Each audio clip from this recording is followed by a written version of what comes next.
Hello, everyone. Thank you for joining us. My name is Daryl Urbanski, your host as always. And today we are joined by Miao Song, a distinguished global ICO and board member with over 2 decades of international IT expertise.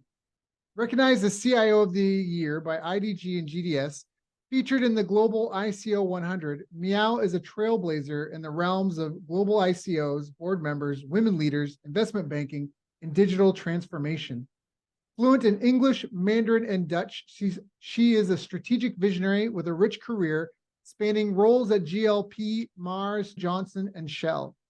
Miao's leadership at GLP, a global investment giant with over 125 billion in assets under management, underscores her prowess in driving digital and technological transformations. Whether discussing global IT strategies or championing women in leadership, Miao's insights are not to be missed. I've asked her to join us here today to share her story and help us all prepare for a brighter future tomorrow. So Miao, thank you so much for joining us. How are you?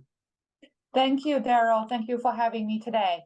Yeah, it's an honor and a pleasure. And before we hop into some of what you're doing now and what lessons learned, how did you even get started in this? That's quite an illustrative career. You speak a lot of languages.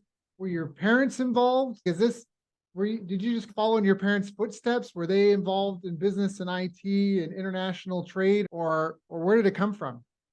Actually, not. Let me share with you my personal story. I remember vividly that I fell in love with a computer in my high school. You would imagine my age at that time, which I remember literally that we just had one computer. It was old Apple machine in my high school.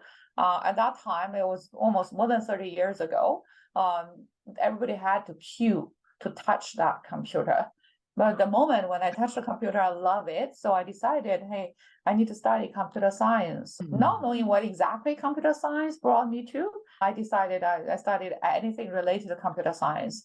So my mom was a doctor, and she really wanted me to become a doctor. My dad was an engineer, but he got nothing to do with computer. But in the end, I said, no, I just want to study that one.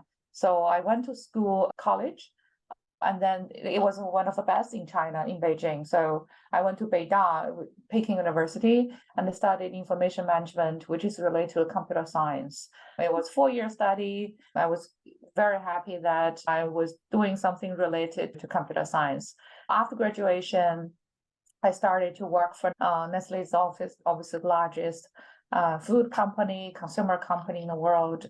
I was actually the first IT local employee in Nestle China many years ago. So they hired me, and with everybody expat, they hired me first, and then they saw my potential. There's a good part and bad part. The good part is that I got to learn. I really learned a lot in a few years' time.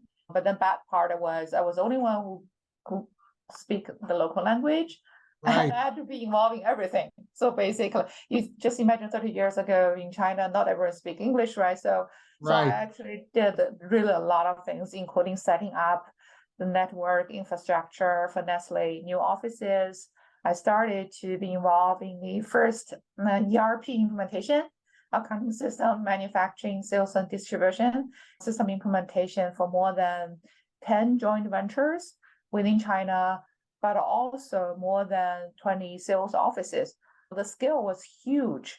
I remember vividly that within a year, I had to travel all the way from north, which is during wintertime is minus 26 Celsius, all the way to the south, which is during winter, which is 26 Celsius.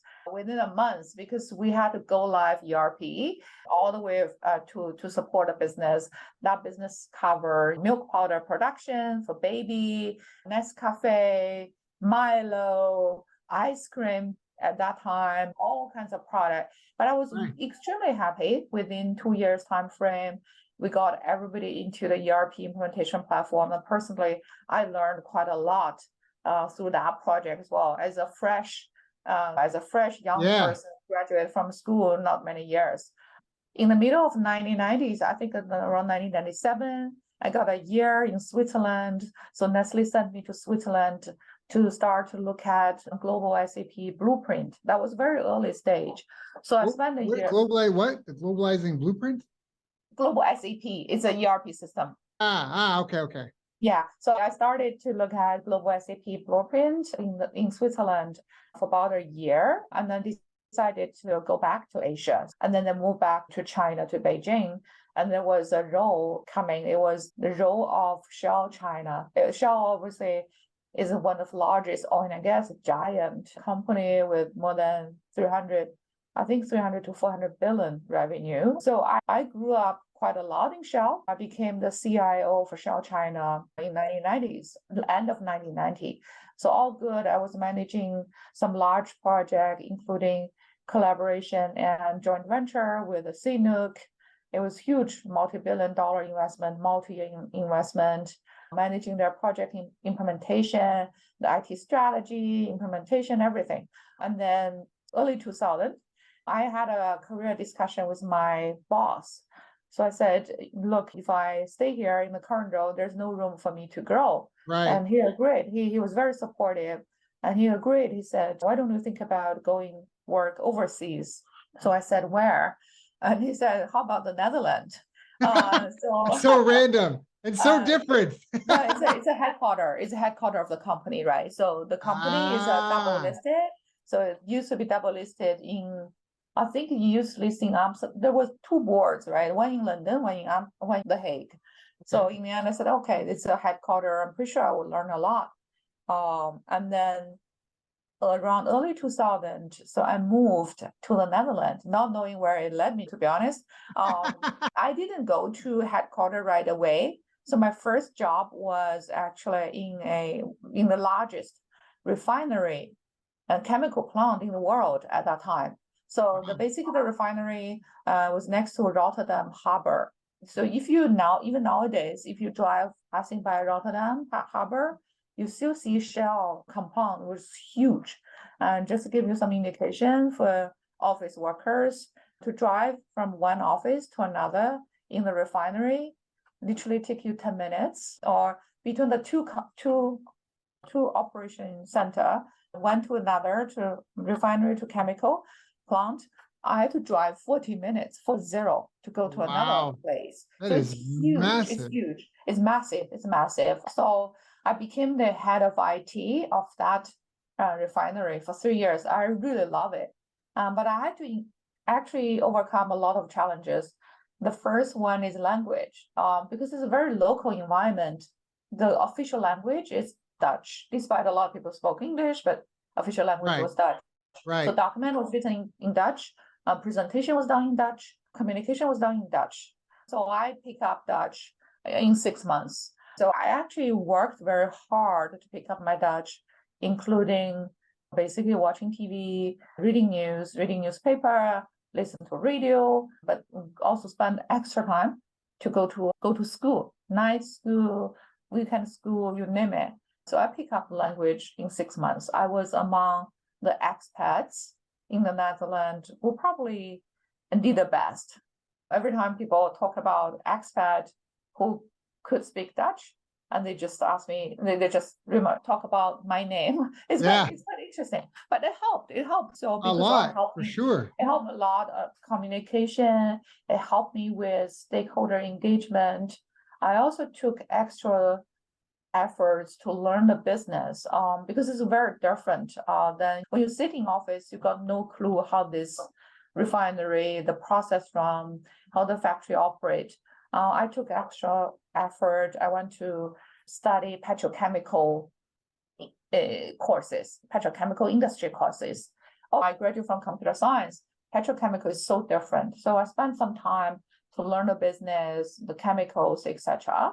That also helped me to talk to the business leaders, and also getting the technology implementation done smoothly. So I even spent some time to join the night shifts. So basically the way how it runs, right, it's 24 hours. You never stop. There are 3 shifts, right, 8 hours per shift. So I went to the night shift and I talked to people who operate in the night shift, and also people who use technology to operate the whole refinery. That also helped me quite a lot when I started implement new initiatives, because people knew me and people knew that the way I talk I understand the business. I know how things are done. So 3 years to in the refinery. And after that, I was promoted. I managed Shell Europe IT in my second role in the Netherlands. All in all, I actually spent about 7 years in the Netherlands. Wow. At the end of 2009, and Shell decided to build Asia leadership team. So one of the things they look at is actually sending me to Singapore to really enhance the leadership in the East. So they said, hey, do you want to consider to come to Singapore? I said, why not? It's a lovely place. So me and my family, my daughter, everyone. Then we moved. It was quite funny. My daughter was only 7 years old. All her time was in the Netherlands, right? 7 years. Yeah. All her life was in the Netherlands. She picked up Dutch. She picked up English, everything. Then we moved to Singapore from cold weather to very warm. The transition was smooth, though. The transition was very smooth, despite my daughter miss her old friends in the first months. At 7-year-old, you really miss your old friend, right? So she was crying every day in the first months, but after months, then she met new friends in school, everywhere. She became really involved. Everything in Singapore, she loved it. So that's how we got settled in Singapore. Career-wise, I was doing a global role within Singapore. I was doing strategy role for Shell Downstream for about 2 years. It was quite good because it gave me a visibility, but also exposure to the business strategy rather than just IT. So that helped me to build a broader domain knowledge, but also broader perspective within that role. Then after 2010, there was a huge downturn of oil industry. Oil price dropped from $100 per barrel into $40 per barrel. So the company was really challenged, huge. Yeah. So now it's coming back, right? It's now $19 per barrel. But it was huge. So the industry didn't go well. I decided rather than stuck in the oil industry, I need to look at something else. Then I got an opportunity with Johnson & Johnson. Johnson & Johnson is basically a healthcare company, the largest healthcare company. I worked with them in Tokyo when I was there. Oh, you were... Oh, yeah. Which sector did you work? I was an outside consultant. I see. I got involved. Yeah. I was working with Shinsei Bank and Johnson, Kyoei Securities and Tokyo Electron were some of my big clients. So I got those because I didn't have the university pedigree to get put at Microsoft. The consulting firm's biggest client was Microsoft, but I didn't have the schooling, but my performance was good enough. I got all the other top clients. So I see. Have you been to J&J Tokyo office? Yes, I'm trying to remember because this is 12 something years ago now. I think it was the day. Yes, we did go. Otherwise, the team came to us, and we actually even did a team building exercise. I remember Sony and Johnson. We took them paintballing for team ball, and I remember like laughing that I'm getting to shoot executives with paintball guns and being paid really well for it. I remember being like, I love my job. Like I'm in nature and I'm shooting other. So it's just not very often do you get to shoot your bosses. So that's the. Yeah, exactly. Yeah, you need something. So I started with J&J. I was the regional Asia Pacific CIO, Chief Information Officer for J&J for 4 years. My responsibility cover all the Asia countries, China, Japan, you name it, Australia, India, Southeast Asia, Korea, everything. And it's a new industry. What I learned, which I love most of working in healthcare industry, was the purpose. Basically, you feel like every day you touch the life of people in different ways, right? You help to build a product which save people's lives. You build medicine, you manufacture medicine which save people's lives, or even you don't manufacture a product directly, but you're from a technology standpoint, you help the company to do their job better through technology. One of the things I led was a large project where we implemented customer relation management system, Salesforce effectiveness management system. But the way I positioned the system implementation was not about just, hey, let's get Salesforce in place. We actually look at the touching point, people to the doctor or the hospital, right? How you use digital to create that momentum and also map that patient journey into the system, identify all the touching point of digital and do something about it is very valuable. And one of the things we build is a one single platform for the sales force to do their job efficiently, all the way from opportunity management to or signing the contract, consignment management for medical devices, track the conversation with the doctors, but also provide professional trainings to the doctors across Asia. One of the things we did, I still remember very proudly, was when Google Glasses, by the way, Google Glass never took off. Right. But when Google Glasses came and we started to pilot that, we actually had a live stream between the US doctor and Japan doctor. So we Wow. sponsor that. We say, hey, there's a surgery, it's a physical surgery in the US, but the Japan doctor really want to learn, and vice versa. So we asked the doctor Surgeon to wear the Google glasses. Yeah, to use Google Glasses to record and broadcast the surgery. We had this professional training capability where we also build our infrastructure, connect Japan, US, China, Southeast Asia, all together, so that basically people can watch that live stream. Right. And they can even record it. That's amazing experience, because also what you do really, see what you do now really already at the front end to help people to have a better life. Yeah. That was very purpose. The other part, I was thinking back, actually, the other part of which I love most is not about job. We actually the group of people spend a lot of time to go on charity. For example, there is a charity work when I was in J&J.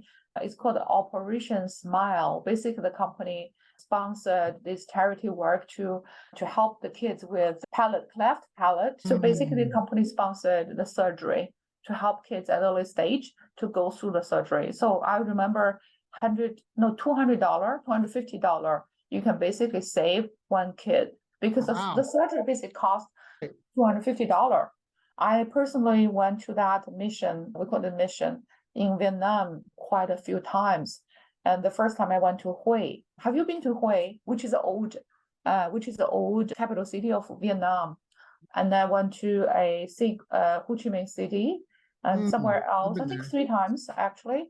I still remember the story, because the whole mission lasts 1 week. We had all the doctors from all over the world, people from the Philippines, Canada, Australia, US. And they are doing that for free. They're voluntary, and they spend the whole week to help the kids, right? They operate. So we basically had a hospital, local hospital. This was in Vietnam? In Vietnam, yeah. Yeah. In Vietnam, we had people there, and then the doctors, J&J sponsor for that. Each of us donate ourselves to help the kids. And it was very organized. I remember there was once, because each of us were asked to do voluntary work to support the kids. I actually met a kid. I still remember the story. I met a very young mom. She couldn't speak any English, and her communication with me was through a translation. Right. She looked like she was only 17. She was very tiny, and I still didn't know how old she was at that time. She was holding a baby, which is very cute. The baby was about a year old, and the baby always have the cleft palate. Right. She didn't have any family member accompanying her, and she didn't share the story behind her. But then we did the initial scanning, and the kid was suitable for surgery. So the scanning was done Monday, and the surgery was done on Thursday. And then on Thursday morning, she came, and then they did, so the kid was sent to the OR operating room.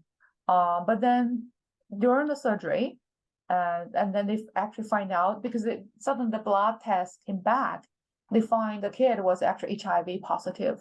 Wow. And it was almost, because if HIV positive, there's a chance the doctor might be infected as well. So I was in the OR room.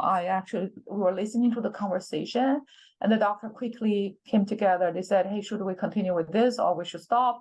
And they decided to save the kid. They decided they basically changed to another OR room. They sanitized the other one. They continue with the surgery. So then, because I was with the mom, so they were like, can you talk to the mom? Maybe you just ask her. She probably has it too, right? Yeah, so it was such a touching story. So I went out and I couldn't find her anymore. So she didn't come back right away. And obviously she probably heard of it, and she just run away. So we just waited and waited until the surgery was done. The surgery itself was only 45 minutes. But then after a few hours, she came back. She was basically crying. Yeah. It was the moment I still even have some picture I had with the baby. But the moment I saw her crying, I started to cry as well. Perhaps $250 for Yep. a normal person. You just buy a pair of shoes, even less than a pair of shoes. Now it's 20% of a luxury good. But it's really changed the life Life. of Yeah. someone in this part of the world. And also the whole story behind it, you would wonder how she had no family or company at that Yeah. time. She determined to travel a few hours by bus to Yep. come to the hospital to save Fixed. her kid so that the kid may lead a much better life Yep. than Yeah. herself. Yep. And I Yeah. think one day I would say the kid will probably doesn't remember what happened to him, No. but But definitely his life quality is different than his mom. That yeah. is a value we brought into this. It's a really touching story. I think there's a lot of stories that the part I love of working this is that it's not just about, hey, you go and you collect your paycheck, but Mhm. really how you have a purpose through Yeah. the work. And it's amazing how little effort it can take to really make a difference in someone else's life. I did some work with the Buy a Net Foundation, which buys mosquito nets for kids in Mm. Africa. I went spent 9 weeks in Africa, 4 weeks in Kenya, 5 weeks in Uganda, and I got malaria when I was there. My girlfriend and I at the time each got malaria. I got malaria week 2, she got week 8. And when I got it, it was bad. Like it was so bad. I was puking everywhere. And I remember I felt like all the bones had been removed from my body. I didn't have traveler's insurance. I was just a kid. I was like 22 or something. And I remember we went to the clinic and they put me on an IV. I got a hospital bed and I was there overnight. And it cost $21 to save my life. Yeah. $21. That's it. $21 to save my life. I had it bad. I was in like a remote village. And Mm. by the time I knew what was wrong, like I needed to be carried. I couldn't walk. And every 30 seconds, a child in Africa dies of malaria. And so anyway, I got involved by it. I really empathize with you. And I spent 2.5 years living in Vietnam. So I know exactly what you're talking about when it comes to there. I think a lot of people, they travel to these countries, and because you're an expat and maybe because you have higher purchasing power, you think it's really great, but you have to look at how the country is set up and how it supports the locals. Because for a lot of them, they're really struggling. It's not everyone's Yeah. story. Like I was in Vietnam for most of COVID, and a lot of people I talked to, they're like, "Oh, it was great for during COVID." If you're laptop class, if you're an expat in your laptop class, sure. But if you were a local, my dog got snatched out of my yard to be eaten because people were hungry. So it's just, again, I love what you're talking about and how talking about the power of IT to bring the world together, to share world-class expertise and make it accessible to people in ways that it's not typically. Can you speak a little bit about combining business strategy with IT? Sure. So when I work as a CIO, Chief Information Officer, all the way I started with always the business strategy. So it shouldn't start with technology strategy because the technology team exists. Only Support simple the reason there is strategy. a business. So Right. otherwise, so basically every time I start to understand the business strategy, but also lay out how the technology strategy uh, connected or aligned with business strategy. For example, if your company strategy is to engage more with consumer or the patients, and the digital capability needs to happen in that direction. Let's say you want to do a direct to consumer business, right? Then you need to build a digital product through technology, and then this digital product will really help consumer to be able to order your product easily, your marketing information all pushed through that digital application, but also backend your digital application has to be connected with the supply chain quickly so that it's a seamless consumer or patient experience. So that is Yeah. how the strategy is connected. So if this thing is doing very well, let me give you an example, e-commerce or direct to consumer capability. If you say a simple consumer has to click 10 times to place an order, he or Yes. she will probably give up, right? You Right. have to look at the One click to experience, content. within 5 clicks, everything's Right. done. Or facial recognition, whatever, you need to use the technology to make it much simple. Therefore, the experience has to be really elevated. That's Right. only one thing. The second one, I think, is really the power of data. Either you collected consumer data, and then all the data or internal, external data that help you to analyze and getting more insights around unmet needs of the consumer or the customer or patients. Right. And these unmet needs are very valuable information to help the company to creating more new product or services, supply chain, or to enhance their experience, right? All of this can be done through technology nowadays. I would say almost every business is a digital business. I have not seen any business still a non-business digital business. The question is how you add value through this technology implementation. So that is why I see it's important to align the technology strategy with the business. If your business is focusing on being more efficient, manufacturing, then technology probably will be focusing on automation, helping people to run product, to improve their productivity, lean out the processes, automate the processes, etc. Right? If your strategy is actually grow your business and enhance customer experience, then the digital strategy and tech strategy should be on focusing on how you look at the touching point with the customer, and for every single touching point, how you actually, what type of technology is involved, how you create that better seamless experience through digital. All of these are so critical before an IT project or initiative gets started. I love this. Let me active listen back. So first off, you always learn the business strategy first, and then you build the tech strategy to support it. If I understand correctly, you always look at all the end user touch points and the customer or the patient journey. So what are all the touch points in the business to support the customer journey? And it sounds like you map all of that out, including the strategy, to try to create an integrated whole versus just focus on one isolated piece. You really step back and look at the big picture. Who are all the stakeholders? How are they using it? I love when you were talking about your story earlier. People may have missed this, but one, you made sure that you knew the market. And in the early example, when you talked about when you went to the Netherlands, the employees at the giant refinery, that was your customer base, you as an individual. So you made sure that you could speak their language, that you knew their culture, that you integrated in 6 months. You did a deep dive, really committed to assimilating into their culture. And then you did day and night shifts to understand the whole ecosystem, so to speak, of how everything works. And then you said you just studied the business of petrochemicals. And now, even now, you talk about learning the business, the strategy of the business first.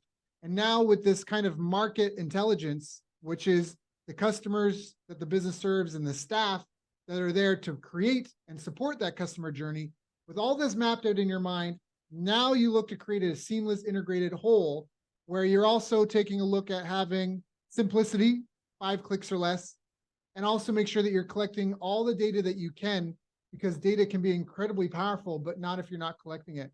And then it sounds like you have to also make sure you present it in meaningful ways. I want to ask now, what are the biggest mistakes that you see your clients or other people making?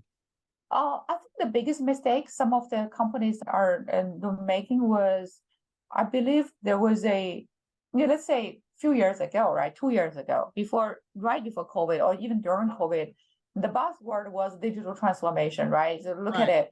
Everyone is on digital transformation. If you don't even talk about it or do it, you're out. I think the big mistake they made is that they just do digital transformation for the sake of transformation. They miss the point that in the end, digital transformation has to serve the business. And that was missing. As a result, many companies spend billions, millions in investing in technology without even looking at what is the return of investment, without even looking at where is the value added. I'll give an example, right? We all talk about data.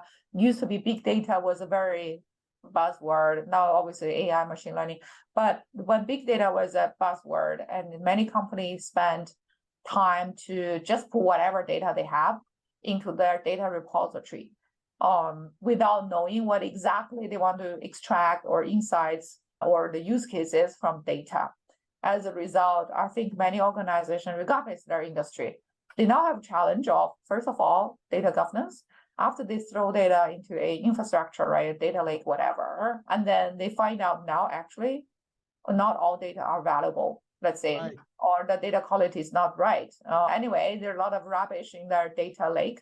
Now they have trouble to see, hey, now we have to clean it, we have to structure it, we have managed it. So Right. they're not into trouble. And I believe many companies are doing that now. The second one is they forget that they need to also think about where are these data serve the use cases, right? And they hire a bunch of data scientists and just come say, look, we have data. Yeah. You know, Yeah. Yeah. Yeah. you're a scientist, right? You just mine data, right? Without clear definition on what you want to achieve. Do you want to achieve supply chain efficiency? Do you want to understand why your manufacturing is not efficient? Do you want to understand your product quality issue? Do you want to understand the drug discovery or consumer insights, right? It has to be very clear goal at the beginning. I do think these are very common mistake a lot of organizations made simply because everybody has to do digital transformation. So they didn't begin with the end in mind. They did it for the sake of doing it because they should do it, and they weren't thinking about what they were doing as they went through the motions, is what it sounds Yeah. like. The other mistake a lot of company made was really everybody saying technology is obsolete. Let's say, I'll give example, say, hey, this one out of support, we need to migrate. But when they migrate from old to new, they just forgot to improve the business processes, efficiency and productivity. Ooh. They basically migrate from A to B, but A to B is exactly the same practice. Basically, in the end, they spend $1 million or multi-million or even $1 trillion, just bring a new technology platform, which they still running the same business process without any improvement, right? That's a common mistake a lot of companies made simply because IT said, oh, system is old, it's not out of support, let's implement new system without thinking through what are the value you bring. Do you have to look at the business practice, bring the best practice in your processes before you even start system implementation? Yeah. So it sounds like, again, not really looking at the big picture, just getting it done, migrating because they should migrate versus looking at, if we're going to migrate, how do we migrate and improve? How do we constantly improve and refine what was the best? Because in some cases, the devil might be better than the devil you don't know. So if you got to move things, it's better to just, again, almost start from the beginning, at the very beginning again, and rebuild from the ground up. You talk about reinventing ourselves, and with technology innovating so fast, I think it's really important that everybody keeps the main thing. And then that's obviously serving the end user, the customer, and providing products and services that are excellent, of high quality and caliber, in a way that customers want it, in an easy to use way as well. So I love this because you don't seem attached to processes and like legacy beyond what's useful for the ultimate goal. And I love that it's very strategic in the process, and a very calm process of let's measure twice, cut once. Let's really take some extra time to do the research, understand the situation and the problem, and then proceed versus just rush in. Now, is that a fair assessment? Would you agree? It is. It is. Another example was cloud transformation, right? Just imagine That's so silly. Yeah. that was really every hey, let's do cloud transformation, let's move everything into cloud, right? Yeah.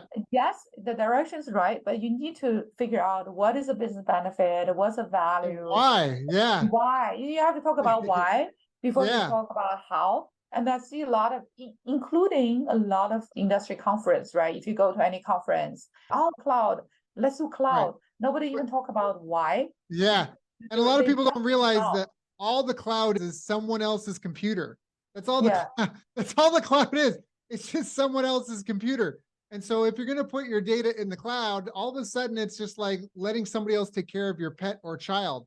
Are they going to do a good job with it? Are they going to take care of it and keep it safe? And what happens in the event of an emergency? Are they going to, there's all these concerns where you may create a dozen more problems by now doing the trendy thing when you don't have a solid reason why you're doing it. Yeah. So now the cloud is the right direction, but you need to talk about why first, and then talk about what and how.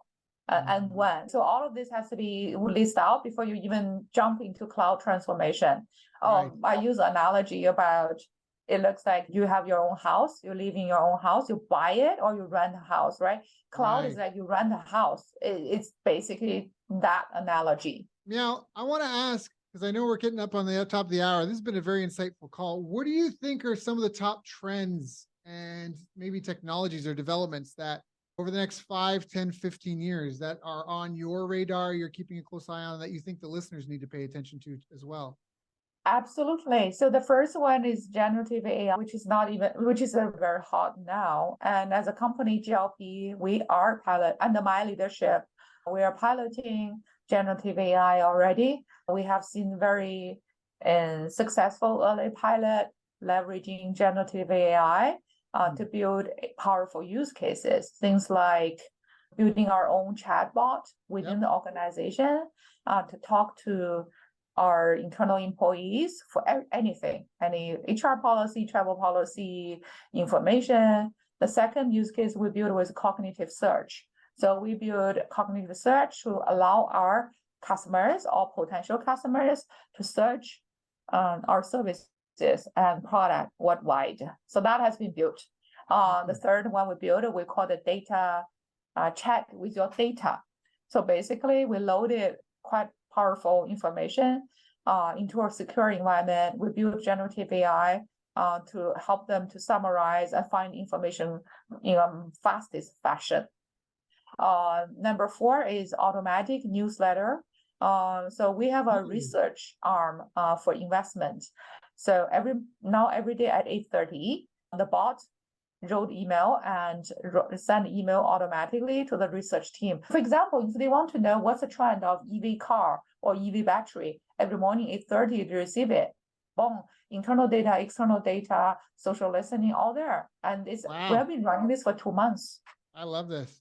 Yeah, I think definitely the first one is AI and machine learning.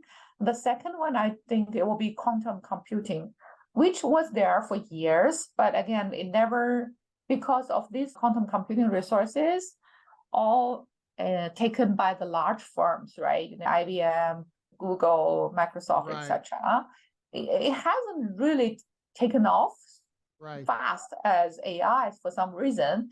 But I do think computing with all the whole huge thing about AI, we need much more powerful computing power. Quantum computing will be another trend. I also think the third trend will be much easier is out-of-box capability in digital. Let's say in the past, you build your own app and you have to integrate it with your backend, the traditional enterprise IT system all the time.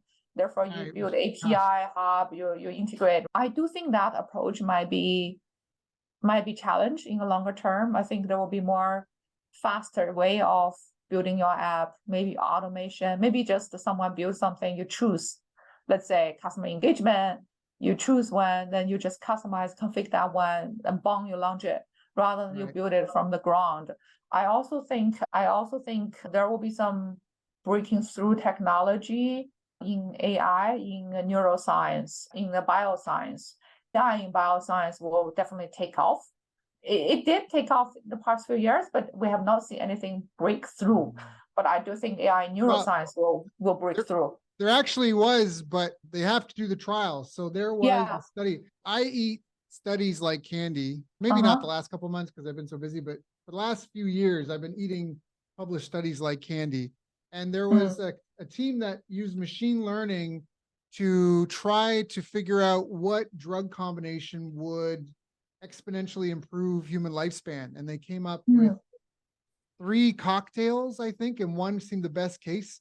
And it's actually got components of things that we already are aware of. Like a lot of people know that metformin, which is given to diabetics, has been shown. Now, there is controversy around if it helps people without diabetes, but this thing was like, there was an antifungal, there was a metformin, I think there was even an mTOR analog, which is like rapamycin. Anyways, interesting that there is major breakthroughs happening now.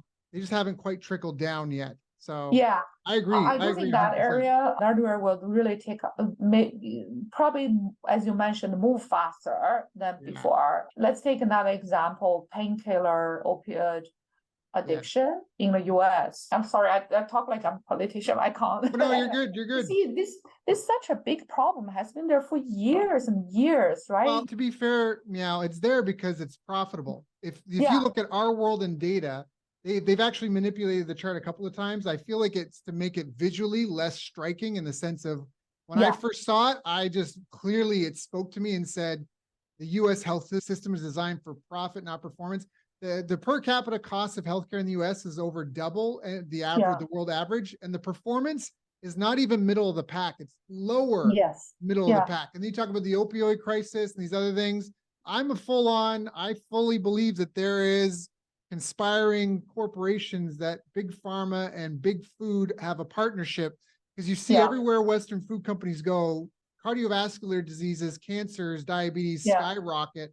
And I think there's this partnership where food companies get people sick and the pharma companies get you on a monthly subscription of meds, and they just push you back and forth because there's a ton of money in sick people. Healthy Yeah. people don't tend to spend a lot on those. And Yeah. that's, yeah, sorry. Yeah. I didn't mean to take it Yes, there, but it's just, you mentioned the it opioid is. crisis. And the It is. family It that is. got busted from that, they made something like $6 billion and they were fined. They tried to get a deal done where basically they pay $2 billion in damages and then they can't Yeah. be, that's it, no more further, we're done. There's no more criminal charges, but they made 6 and they're going to pay 2. The cost, what is it? I'm brain farting here, but forgive me, I've forgotten the term, but the cost of doing business, so to speak, is all like it comes out in the wash. It's still profitable to Yeah. have paid all those, to have done that, to commit that crime. I think it was a intentional crime where they paid, and there's a ton of data to prove this, that they just look up big pharmaceutical companies. I did some research. They've paid over 20 billion in criminal and civil fines in Yeah. a 10-year span leading up to 2012, I think it was. And it's all for fraudulent marketing, paying kickbacks and bribes, and marketing known dangerous products. I'm sorry, I don't know if that's where you wanted to Yeah, go. I But know what you're talking about is true. And also, I think, honestly, it's a system issue, right? It's a holistic system issue, but also political issue. And there's no direct solve at the moment. Right. I actually think if someone can develop some technology, for example, let's say Right. if AI, That's machine funny. learning technology, even AR, gamification, to help people to just relieve pain. Some technology, different technology, rather than people just say, hey, just take painkiller over the counter, right? Because it's so easy, get painkiller. Please don't do that anymore. Let's think about different way, alternative technology will help. And let's create something different, breaking through to help people to live a better life, but also let's not make profit from that sinful product, isn't it? Yeah. I think that's a really key point, that as these technologies emerge, we really have to make sure that they're focused in the pursuit of universal truths, because if they're used in any way to censor or to exploit and profit from crises, it becomes an incredibly dangerous weapon. The example that I heard, or it was, we don't seek out chimpanzees and slaughter them.